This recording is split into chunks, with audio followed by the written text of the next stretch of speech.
Good morning SDTV students. I am Daljit, your Hindi teacher. Welcome to Hindi class. प्यारे बच्चों, हम lesson number 14 पढ़ रहे हैं, जिसके लेखिका हैं महादेवी वर्मा जी। वो अपने घर 2 बच्चे लेके आते हैं, किसके? मोर के। धीरे धीरे वो बड़े होने लगते हैं, तो मोर का नाम रखा जाता है नीलकंठ और मोरनी का नाम रखा जाता है राधा।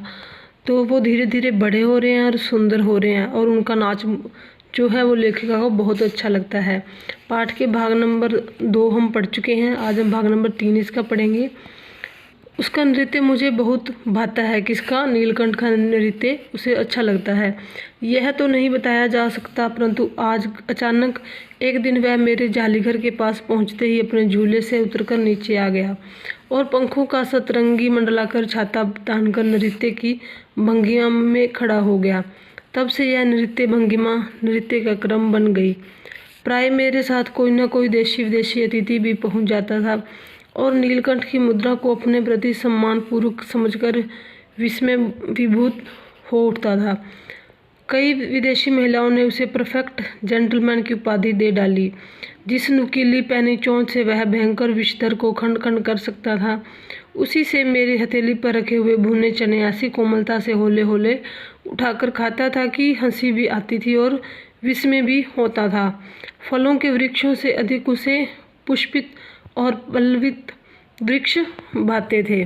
वसंत में जब आम के वृक्ष सुनहरी मंजरियों से लद जाते थे, अशोक नए पल्लवों से ढक जाता था, तब जालीघर में वह इतना अस्थिर हो उठता कि उसे बाहर छोड़ देना पड़ता।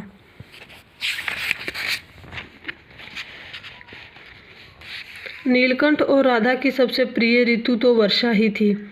वर्षा ऋतु उनको बहुत अच्छी लगती है। मेघों के उमड़ आने से पहले ही वे हवा में उसकी सजल आहट पा लेते थे, और तब उनकी मंद केका की गूंज अनुगूंज तीव्र से तीव्रतर होती हुई मानो बूंदों के उतरने के लिए सोपान पंक्ति बनने लगती थी।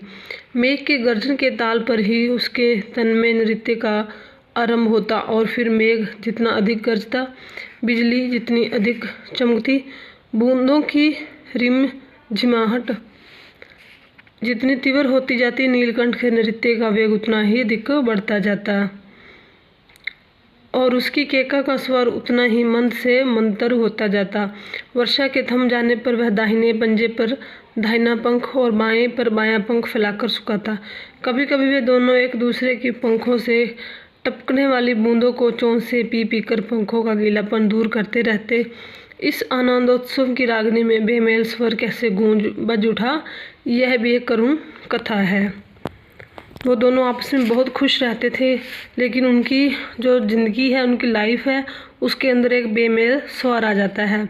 एक दिन मुझे किसी कार्य से नकाश कोने से निकलना पड़ा और बड़े मियाँ ने पहले के समान कार को रोक लिया। इस बार किसी पिंजरे की ओर नहीं देखूंगी, यह संकल्प करके मैंने बड़े मियाँ की विरल दाढ़ी और सफ़ेद डोरे से कान में बंधी ऐनक को ही अपने ध्यान का केंद्र बनाया।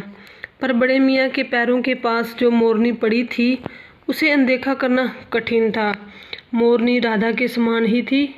उसके मूंछ से बंधे दोनों पंजों की उंगलियां टूटकर इस प्रकार एकत्रित हो गई थी कि वह खड़ी ही नहीं हो सकती थी। बड़े मियाँ की भाषण मेल फिर दौड़ने लगी। देखिए गुरुजी, कमबख्त चिड़ीमार ने बेचारी का क्या हाल किया है। ऐसे कभी चिड़िया पकड़ी जाती है। आप न आई होती तो मैं उसी के सिर पर इसे पटक देता, पर आपसे भी यह अधमरी मोरनी कैसे ले जाने को कहूँ। सारांश यह है कि 7 रुपये देकर मैं उस अगली सीट पर रखवाकर घर ले आई, और एक बार फिर मेरे पढ़ने लिखने का कमरा अस्पताल बना। पंजों की मरहम पट्टी और देखभाल करने पर वह महीने भर में अच्छी हो गई। उंगलियां वैसे ही टेढ़ी मेढ़ी रही, परंतु वह ठूंठ जैसे पंजों पर डगमगाती हुई चलने लगी। तब उसे जालीघर में पहुंचाया गया और नाम रखा गया Kubja.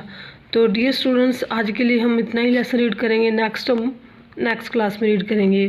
Thank you. Have a nice day.